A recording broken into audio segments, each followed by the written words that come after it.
Assalamu alaikum, barkanmu da kasancewa a cikin wannan kafa da ke koyar da ku harkokin kwamfuta da yanar gizo-gizo a harshen Hausa.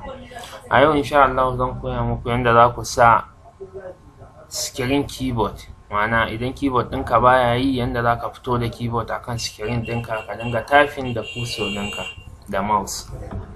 Abin da za a yi shi ne kawai ka zo start menu, abu ne mafi sauƙi.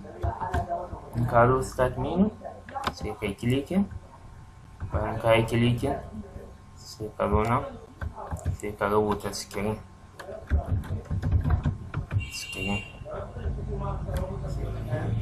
sai ka zo ka gan shi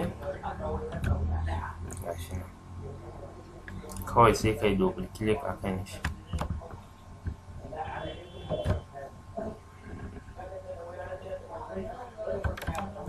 Kun gani? Gashi, kun gani?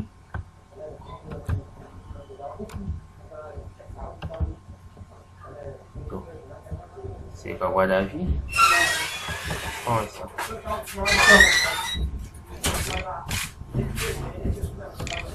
Bayan ka gama gwadawa kamar haka, kun gani?